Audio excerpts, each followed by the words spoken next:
In 5, 4, 3. All right, good afternoon, everyone. I want to thank you all so much for being here. My name is Kelly McKay. I'm the program coordinator for Andover Elder Services. And thank you for joining our conversation on holiday celebrations around the world. I also want to thank Andover TV for being here and for recording this so that it's accessible to those that are not on Zoom. So thank you for that. Before we jump in, I just wanted to make a few housekeeping notes, a few senior center things I wanted to mention. So first off, we're on our final push for conducting our programming survey for the opening of the Robb Center. I will be putting the link to the survey in the chat. It only takes 7 minutes to do, so please, if you have 7 minutes at the end of this, I would really appreciate if you could take our survey. Second, we are having another wonderful Zoom presentation this Friday at 1 p.m. It is a holiday cooking demonstration with Chef Naldo from Bridges by Epic. He will be teaching us how to make roasted prime rib, twice-baked potatoes, and green bean casserole. So to register for this, you can email me or give us a call, and I will be putting both my email and phone number in the chat as well. Last housekeeping note. We are having a holiday grab-and-go meal that will be distributed on December 17th at 23 Clark Road from 11:15 to 1:15. Each meal is only $8, and we will place the food directly in your car. So it's a really wonderful system that we have going.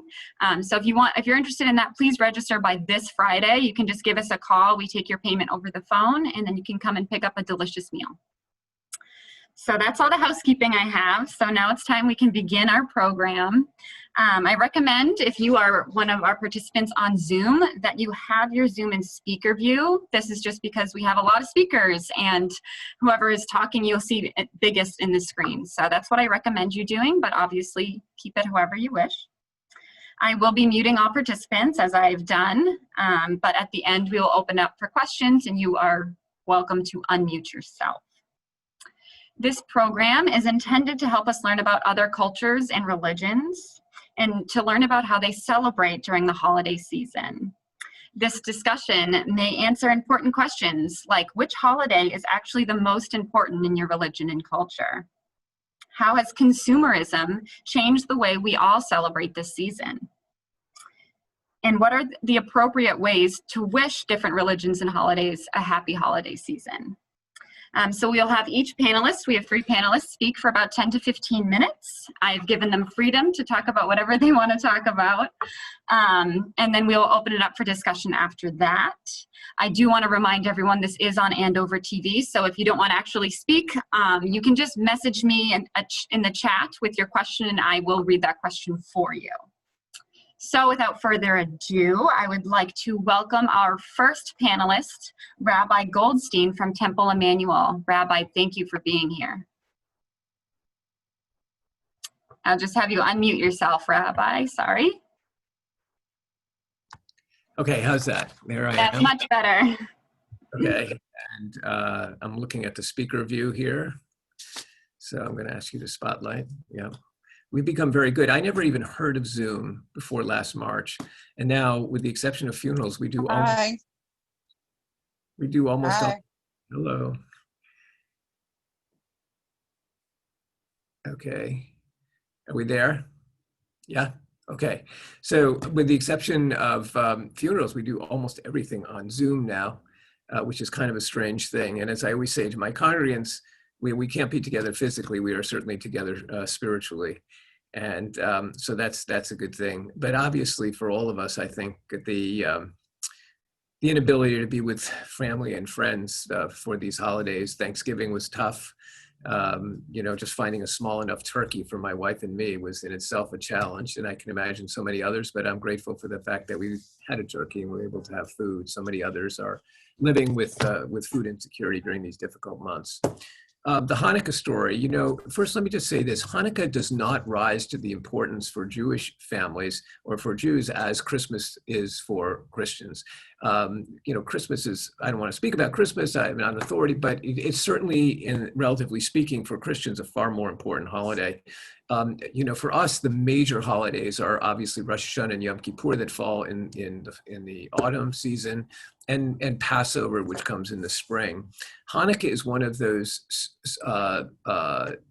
celebrations that has kind of grown, I think, in prominence over time, probably influenced by living in America and by the fact that everything seems to be, because we live in a very capitalistic society, and everything seems to kind of get elevated in that way.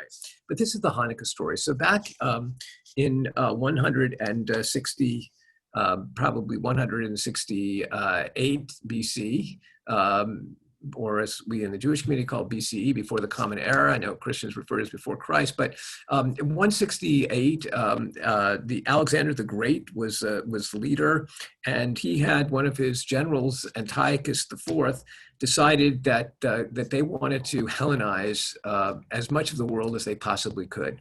And in what is now Israel, where the Jewish community lived, and Jews at that time was before there were synagogues. There was only one temple.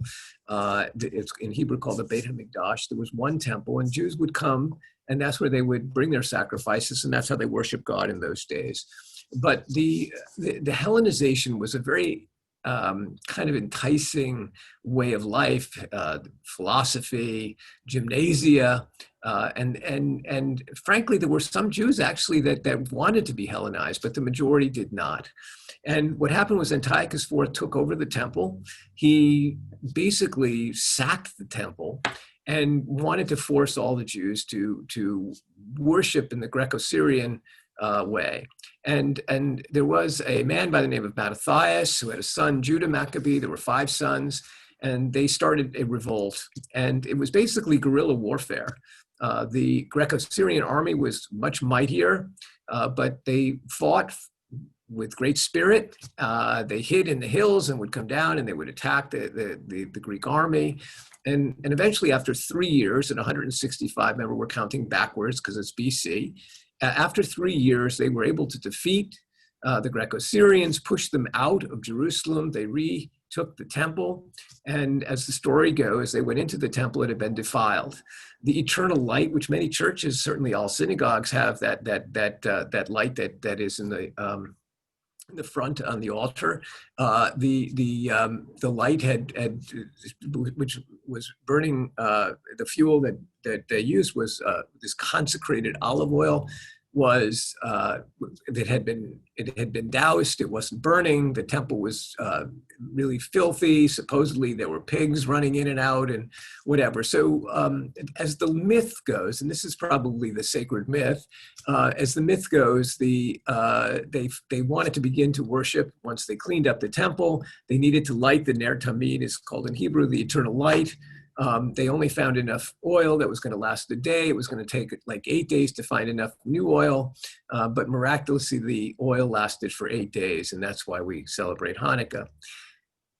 That's what most people think, and it's probably, I wasn't there, so maybe it happened, maybe it didn't. But the real miracle, of course, is the fact that this small army who believed that one should be able to worship as they please, and that nobody, no matter how mighty or strong the army, should tell another group of people how they should worship their God. And the fact that the Maccabees survived, and not only survived, but flourished and were able to retake the temple, that really was the miracle. So fast forward a couple hundred years, and this is how Judaism works. The rabbis and the sages knew about this, and they were a little bit uncomfortable with this holiday that developed, this 8-day holiday and celebration or rededicating the temple. They were a little uncomfortable about a holiday that celebrated a military victory. And so somehow this business with the light and the oil, that kind of took over as the miracle. And that's the story that we tell. Now, again, I don't want to, there are people, it's maybe that really happened. I don't know. But the reality is the rabbis were a little uncomfortable with the militaristic nature of this celebration, and therefore somehow this business with light. Now, I always found it unbelievably ironic that most cultures seem to have some celebration at this time of the year that has to do with light. And so I've always wondered if there was already some sort of light celebration because of the winter solstice and the days getting shorter and shorter, and maybe that had something to do with it, but no matter. The real message of Hanukkah that is so important is this notion that no one should tell another how to worship their God. And that truly is the miracle, and that's something that we celebrate. So we celebrate Hanukkah for 8 days in remembrance of the miracle of the oil that many believe was the true miracle of Hanukkah. We light the candles, one each day, another candle. Hanukkah begins this coming Thursday night. It's based on the Hebrew calendar. That's why it rotates, usually early December, sometime in mid-December or late December, depending on the year. Again, it's not as sober or as serious a holiday as Rosh Hashanah, Yom Kippur, or Passover. There are games that are played. It's kind of a light holiday. It's a fun holiday. The foods that are eaten around Hanukkah tend to have to do with oil. In the United States, in America, we eat potato latkes, which are based on our Eastern European roots, probably because potatoes were cheap and there was a lot of poverty in Eastern Europe before the immigration to the United States in the late 1800s, early 1900s. So they were plentiful. So potato latkes, potato pancakes that are fried in oil. In Israel, it's interesting, sufganiyot, which are donuts, also a jelly donut. So in Israel, you don't see a Dunkin' Donuts on every corner, but suddenly, about a week or two before Hanukkah begins, suddenly every store sells these sugar-coated jelly donuts, sufganiyot, and that tends to be the cuisine more common in Israel. So what's the message of Hanukkah, as I mentioned, is, of course, freedom of religion. It's more of a national holiday in that way. And I think it's one that certainly resonates with us today, because even in our own day, I think it's important that people are given the freedom to worship or not. I mean, that's their call, and one should never impose their views or their beliefs on anybody else. That's why America's a great country. We believe in that. Why has Hanukkah become so important? That's an interesting question. It's not the Jewish Christmas. I think that it's disrespectful to Christians, actually, when sometimes people refer to it as the Jewish Christmas, because I think it demeans what is, I know, a very important holiday to Christmas, to Christians. And Hanukkah is not that, it doesn't rise to that level. It just happens to fall at this time of the year, and sometimes we do. And also, we live in America, and everything in America has become sort of commercialized. I've spoken over the years. Some of my minister friends have often said to me they kind of are sad about the fact that Christmas has become so commercial and it's kind of lost some of its sacredness. The same thing with Hanukkah, obviously, and I don't think it has to do. People say, well, Hanukkah's been elevated because it's been influenced by Christmas. I don't think so. I think that both Christmas and Hanukkah have fallen under the spell of our kind of an American way of doing things, which is to use it as an opportunity to sell more stuff. And so that's how we ended up with Hanukkah being where it is today. Anyway, that's it. I will stop now and listen to my esteemed colleagues, and afterwards, if anyone has any questions, obviously, I'd be glad to answer them. Thank you so much, Rabbi. That was extremely informative. I've jotted down quite a few notes, so I really appreciate that. Thank you so much. And like you said, we will be getting back to you with some questions, I'm sure. So second on our list here, we have Reverend Adam Espidsky from Balladville United Church. Adam, thank you for being here. Thanks, Kelly. It is very good to be here. I do see Kelly a lot because the Senior Center is temporarily housed in our building while the Robb Center is under construction. So I can't wait to see what that turns out to be, even though that means I won't see you as often. So I just wanted to start by saying Christianity obviously has a lot of different branches. I grew up mainly in the Roman Catholic tradition, and I've been serving churches in the mainline tradition. So United Church of Christ, United Methodist, which is what Balladville is, and also Presbyterian churches. So a lot of what I will have to say is more influenced by the kind of Western European branches of Christianity, which of course are probably the most well-known in the United States. So although some things I have to say will also overlap with Eastern Orthodox and American evangelical or Pentecostal traditions, which are not always celebrating holidays the same way. So first, I just want to share one slide with everyone that just goes over the kind of whole liturgical year. And this is a nice graphic. So right at the top is the season of Advent, which is the season that we're currently in. This is the beginning of the Christian liturgical year. Advent being a time of coming which leads up to Christmas. So this is leading up to the birth of Jesus, which is celebrated on Christmas Day. And I'll explain why December 25th in just a minute. And it's also a time when the church prepares for kind of what we can term the cosmic Christ's coming at some point in the future.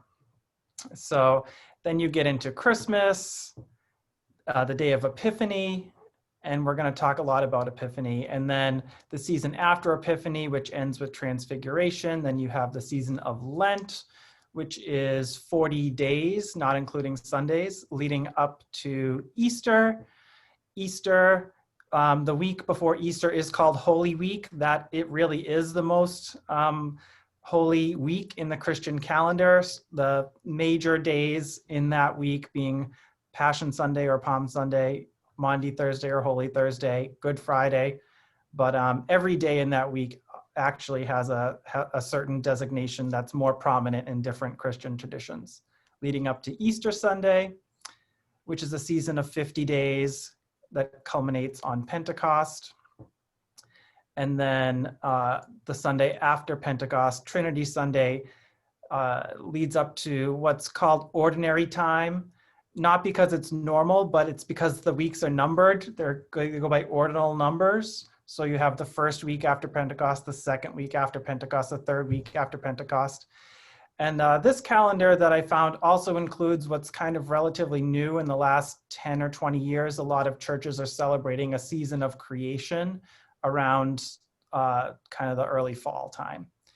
And then Pentecost goes up through, there's some minor holidays, All Saints Sunday, Reign of Christ Sunday, and then we're right back at Advent again. So I'm just going to stop this screen sharing.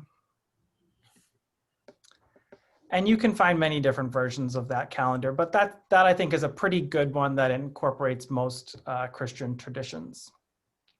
So around this time of year, the major holiday for the early 5 or 6 centuries of Christianity was actually Epiphany. And Epiphany is celebrated on January 6th. That is the day that is 12 days after Christmas. I'm sure you've heard of the 12 days of Christmas. Christmas is actually a 12-day holiday that begins on Christmas Eve. Although the way that capitalism and consumerism kind of influences our culture, especially in this country, Christmas has kind of been front-loaded. And a lot of people refer to the Christmas season as kind of this time between Thanksgiving and Christmas, when really there is a Christmas season, and it starts on Christmas Eve and it lasts for 12 days, and it ends with Epiphany. Now, Epiphany originally was the major celebration of Jesus's birth, circumcision, and baptism, and the Magi coming to see the young Jesus, not at his birth, as you will see a lot of nativity plays or Christmas pageants, but that was probably actually some years later. So Epiphany was the major holiday. And it still is in some traditions. You'll in a lot of Spanish-speaking American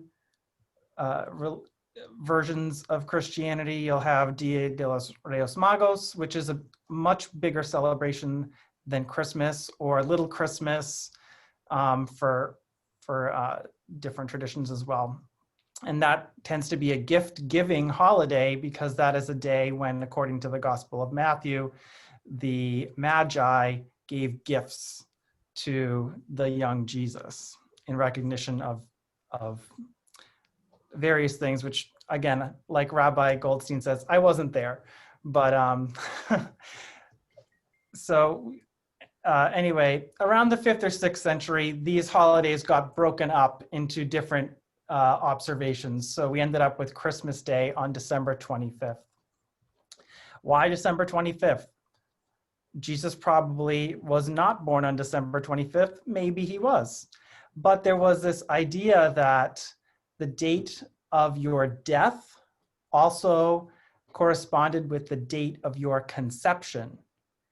And according to the historical tradition, it's probably likely that we have a better idea of Jesus's death date than his birth date, with his death being around March 25th, being the original day of Good Friday. And so you count 9 months from March 25th and you land on December 25th. And so that's sort of the backwards way that the date of Christmas got determined. And so Christmas, of course, is a big holiday for Christians, but it's not the biggest.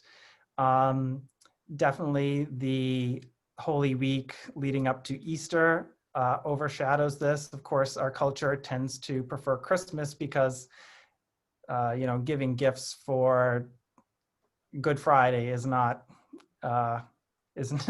something that you can really sell in a store.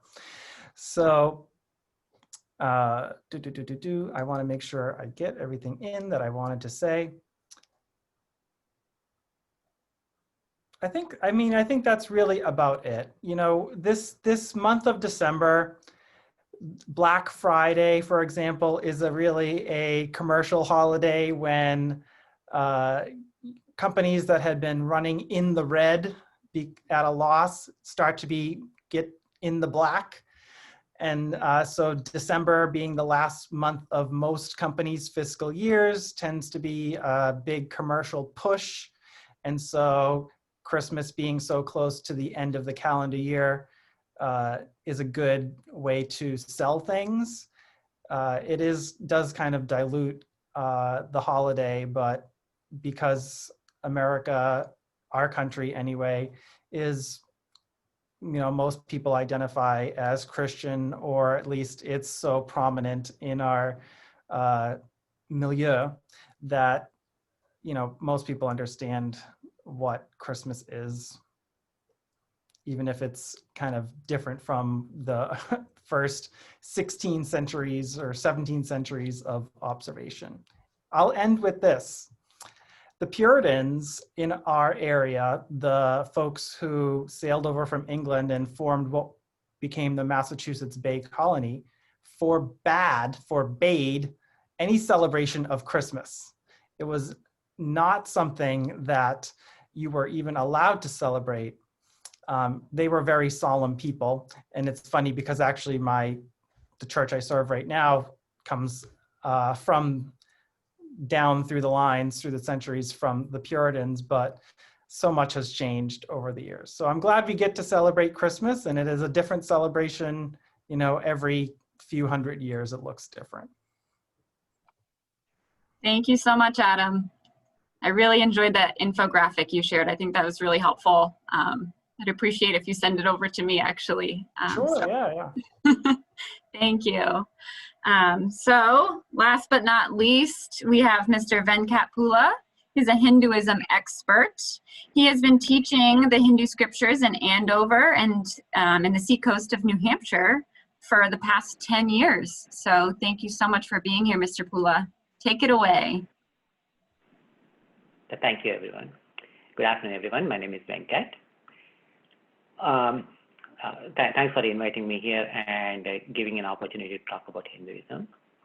Hinduism is one of the biggest religions in the world, primarily, mostly originated in India and practiced in India. But we have about 3 million people of Indian origin here in United States, and most of them are Hindus. Now, for this particular presentation today, I'm going to talk a little bit about one of the festivals that has actually occurred last month. The festival is called Deepavali, or also called as Diwali. So let me start sharing my screen a bit, and then I'll talk about it. So let me.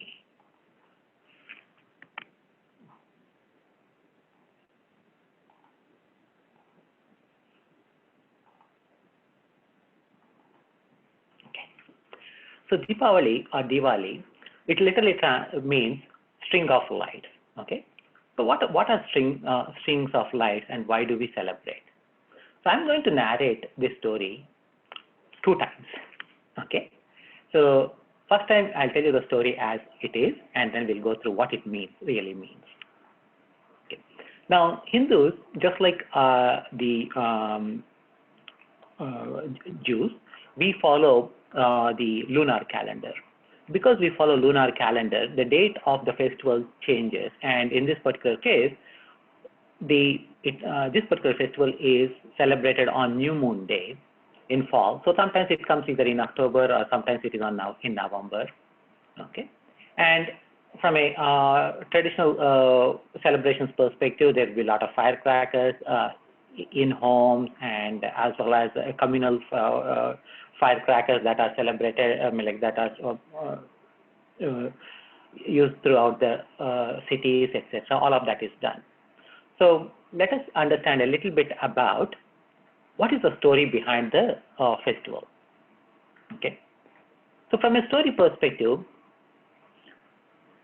long time ago, when it comes to Hindu scriptures, our scriptures are not well dated. So this has happened several thousands of years ago. So there is no, I cannot tell with certainty that this happened 5,000 years ago, or 10,000 years ago, or 20,000. Okay? So there was a demon named Naraka. Okay, and he's also called as Narakasura. So Asura, word Asura meaning demon. Okay, a demon. So he, being a demon, he attacked pretty much everywhere, including heaven, and he stole heavenly treasures as well. So from the god of heavens, okay, from the demigod of heavens. And not only he stole everything from heaven, but he also conquered all the kingdoms on earth, and he has kidnapped several different princesses across all those kingdoms, and they total to a total of 16,000 of them. Okay. So in Hinduism, we have a concept of the God, the one God that we all believe in, who can manifest in several different forms, comes to earth from time to time to re-establish the peace and re-establish the righteousness. So that we call it as an incarnation of God. So at the time of this Narakasura, God was on earth manifested as Lord Sri Krishna. Okay. Now Sri Krishna was asked to help with Narakasura, okay, and take care of this Narakasura. So as you see here in the picture, right? So Lord Krishna's vehicle was a bird called Garuda. Okay, so he and his wife Satyabhama, they both rode on this bird Garuda and reached to Naraka's kingdom, and there was a fierce battle. Majority of the battle was fought in the air, okay, and a lot of fireworks. Weapons were discharged, of course, the ammunition was discharged and whatever. And finally, Lord Krishna has killed Narakasura. When he was killed, because the fight was happening in the air, right? So, a lot of fireworks were seen throughout throughout the world. Okay, and this fight happened one day before the new moon day, and Narakasura was killed overnight. Post-battle, after the Narakasura's death happened, okay, Lord Krishna took all the treasures of the heaven, and they were returned to heaven. And these 16,000 princesses, because they were tied up in an evil person, in an evil demon's prison for so long, nobody would marry them. So they were all concerned, and they reached out to Lord Krishna to marry them. So Krishna married all of them, and he blessed them all. So this is one of the stories, okay, one of the major stories of that comes about Deepavali. So to celebrate this, what happened is that people celebrate this Deepavali using lighting of lamps, distributing sweets, and they also start a new financial year around this time. Okay, so this is the story. Now, it's a great story. Sounds like Harry Potter story, or maybe like if you're a Harry Potter fan, right? It's almost like putting all the 7 volumes of Harry Potter into 4 or 5 lines and putting together, right? But what does it mean to me, and why do I celebrate? Did it even really happen? Why do I care? Right? So these are the type of questions we all have. Okay, so yeah, okay, even if it has happened 10,000 years ago, it's done, it's gone. Okay, so what is in it for me? So for this, we'll actually review the story once again. This time trying to understand the meaning behind this story. Okay, so here the demon is called Narakasura.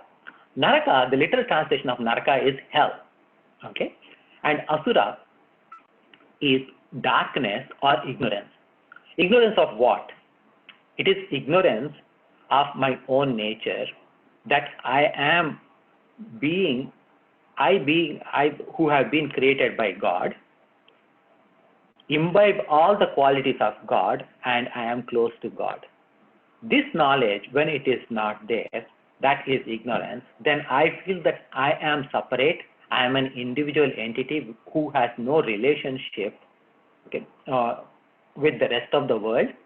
So me being an individual, I want to capture and bring everything to myself. Okay, so I'm like, I want to own everything in this world. Okay, so, and as a result, what happens is that I make my life hell. Okay, so that's what this Narakasura represents.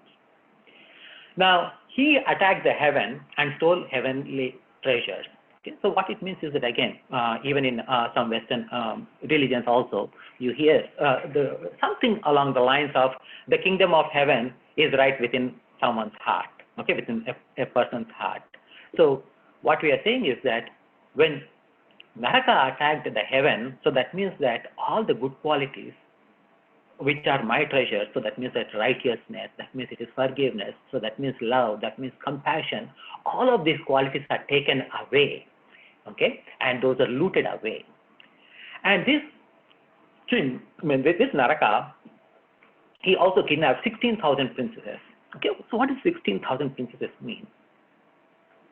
In a human day of 24 hours, on average, we sleep 8 hours. Maybe in current day and time, maybe we may be okay with sleeping 6 hours or even 5 hours, but usually it is 8 hours of sleep. So for rest 16 hours, there are several thoughts that come into my mind. Okay, so probably about based on our Hindu philosophers, we get about 1,000 thoughts an hour. So all these thoughts, 16,000 thoughts throughout the day that come up, okay, they're all under the spell of Naraka. They're all under the spell of this ignorance and hell. So they're all our thoughts are negative thoughts. Okay, so that is the situation of an ignorant person. When that happens, when there is God's grace that was involved, when the God's grace is invoked, okay, again, the divinity in me, when that is invoked, this Narakasura can be killed, meaning like my ignorance can be removed. So this fighting of all the fireworks in the sky, all of that represents not just the fireworks as in ammunition, but rather the light. Okay, so the killing of Narakasura happened with light, meaning with the knowledge. Knowledge is always represented in Hinduism with a lamp. or light. Okay, darkness is ignorance, ignorance is darkness, and light is knowledge. So now, after Narakasura's death, all the treasures of heaven were returned, meaning like once my ignorance is gone, that, hey, you know, I'm not just by myself, okay, so I need to, then once that ignorance is gone, my love for my neighbor increased, my compassion for people in need has increased. So in that way, all my qualities, all my good qualities are returned. Now, not only that, all these 16,000 thoughts, they have become one with God, meaning all my thoughts are divinized. Now that all my thoughts are divinized, throughout the day, from morning till evening, whatever thoughts are there, they are pure, clean thoughts. Okay.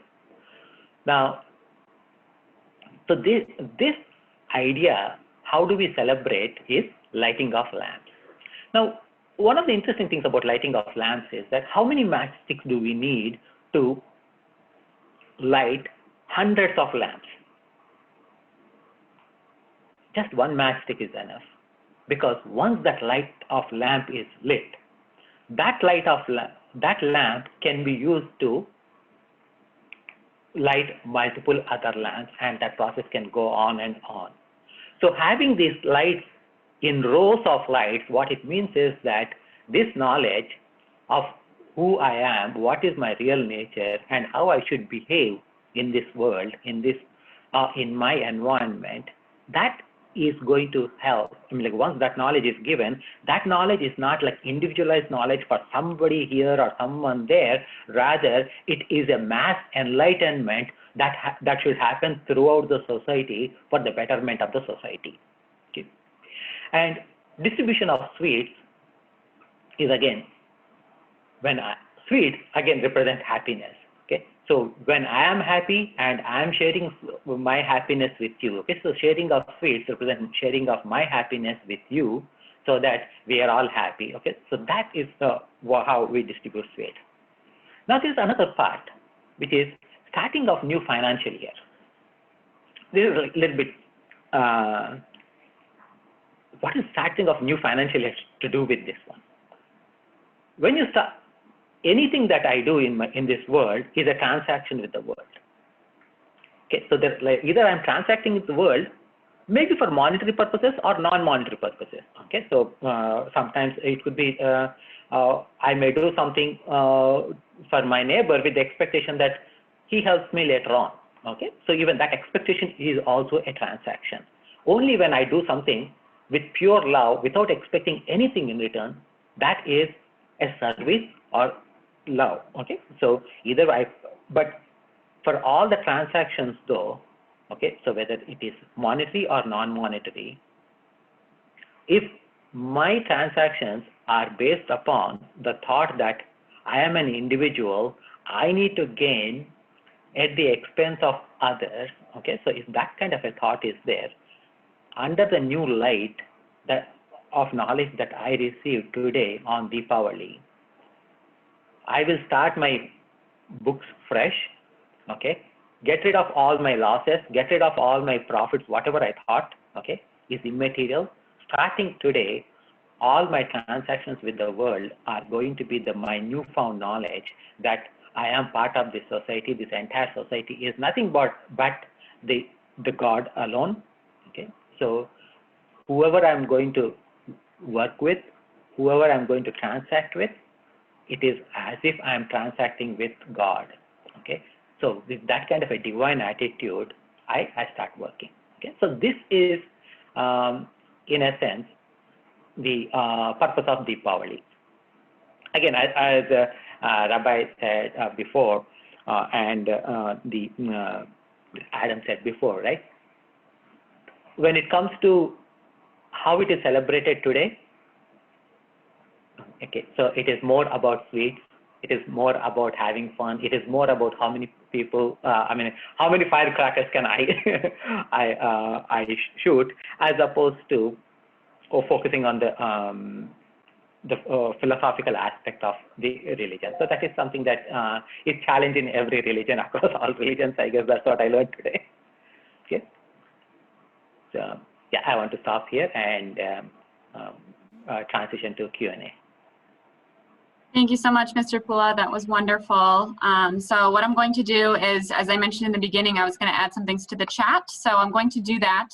And again, I just want to remind everyone we are on Andover TV and we're recording. So if you want to send a message through the chat, I will definitely read it aloud for you. But you're also super welcome to unmute yourself and chime in. So the floor is open. Kelly, I'd like to ask the rabbi, what is the translation? What is the meaning of Hanukkah in English? What would be an English translation? Hanukkah Tabayit means the dedication of the house, but it really refers, the bayit is referred to as the holy temple.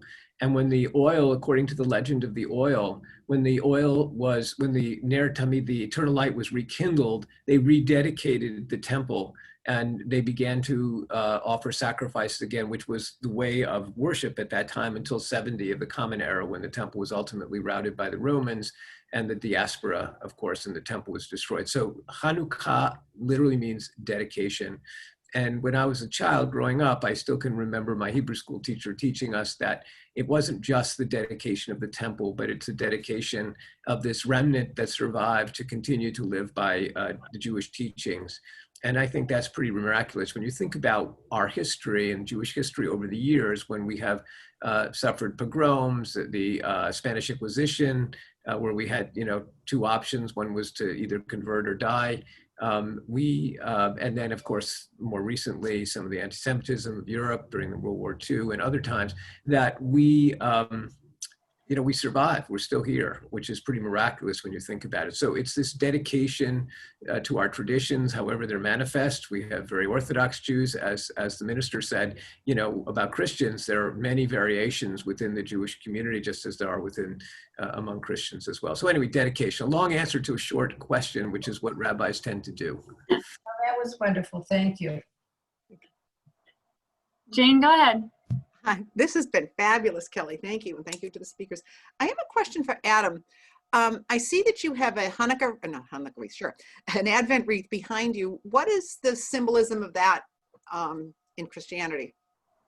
Yes, so the Advent wreath here, this is a tradition that comes out of pretty much the Lutherans in Germany, 1600s or so. And so Advent is 4 weeks preceding Christmas. So this is actually a holiday related to light, where each Sunday you start with 1 candle, and then the second Sunday you light 2, and then 3, and then 4. And then there's 3 purple candles. Some churches do blue. 1 pink candle traditionally, which is the 3rd week, the week of joy.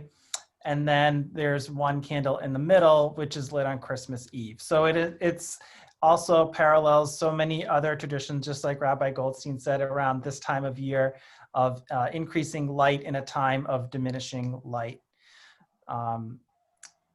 So that's one celebration that's popular during Advent. How it relates to other things that Advent has to do with, I'm not quite sure.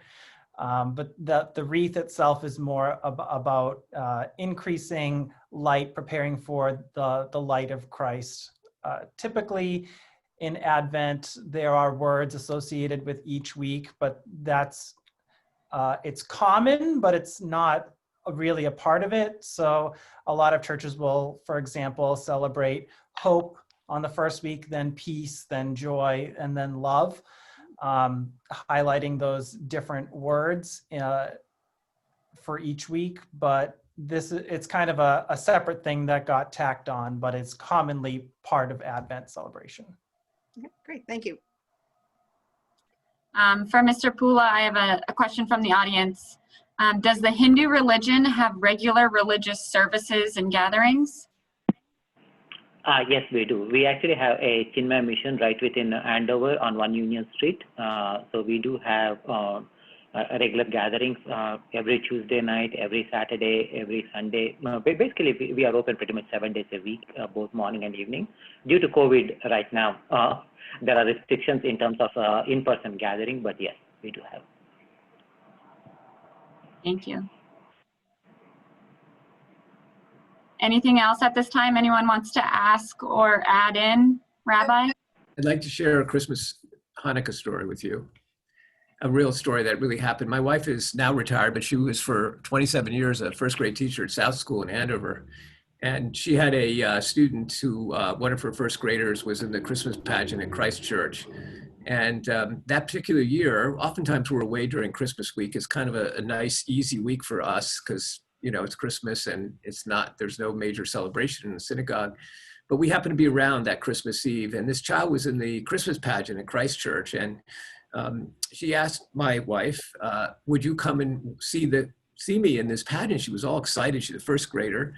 And we were going to be in town, and I called Mike Hodges, who's the priest, the Episcopal priest at Christ Church. I said, it would be okay for us to come. He said, come at 6 o'clock. That's the early service, but get there early because that's when everybody comes because they all want to see the cute kids in the Christmas pageant.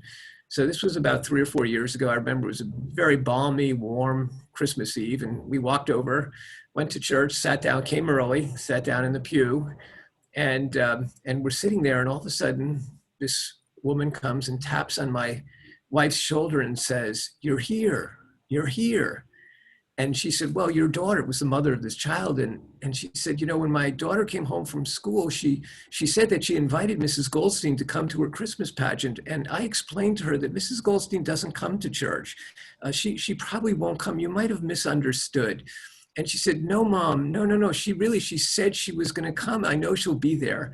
And this mother came and said, I can't believe that you really are here and you came to see our daughter, which we did. And our hearts were warmed by this wonderful expression of welcome. We were extremely welcome. I have to say, there were a lot of people knowing I'm the rabbi, you know, what's he doing on Christmas Eve at Christ Church?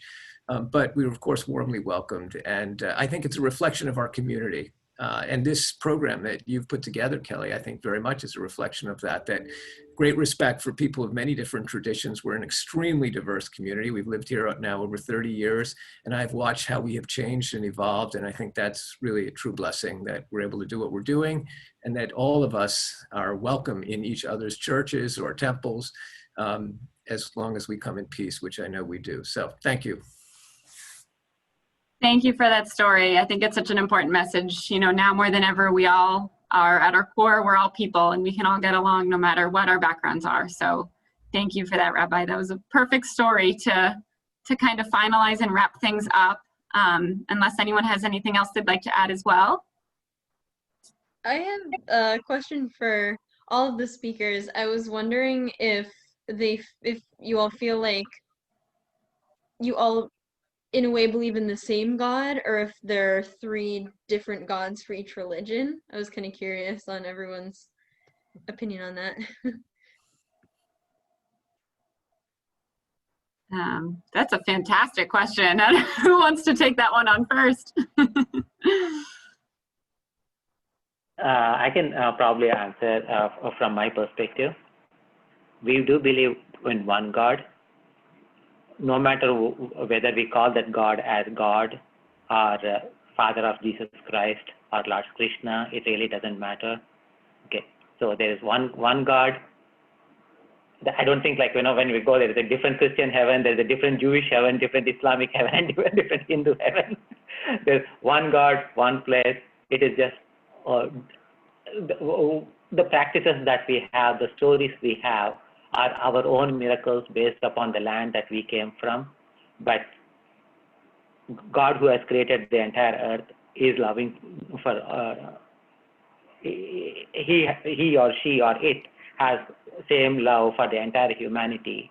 So no matter with what name we call that God, no matter with what practice we pray the God, as long as our heart is pure and our love for that God, okay, that is understood by God, right? No matter what, okay, and that love matters more than anything else. So that was beautiful. Yes, that was beautiful. I totally agree with you. That's exactly how I feel. Ditto. Yeah. Thank you. All right. Well, once again, thank you all so much for being here. I can't wait. I'm going to rewatch this pretty soon. There's so much information that was passed along, and it's so wonderful to hear the conversation that you guys have brought up. And thank you once again to all of our panelists. They are here completely on their own time. I just asked them nicely, and they all came. So huge thank you to you guys, and I'd really love to do this again, maybe next holiday season when we can actually all meet in person. I think that would be a really wonderful thing to do. So unless you have any questions or anything, I hope you all have a wonderful rest of your afternoon and a wonderful holiday season. Thank you. Thank you very much. Bye-bye, everybody. Peace. Bye-bye.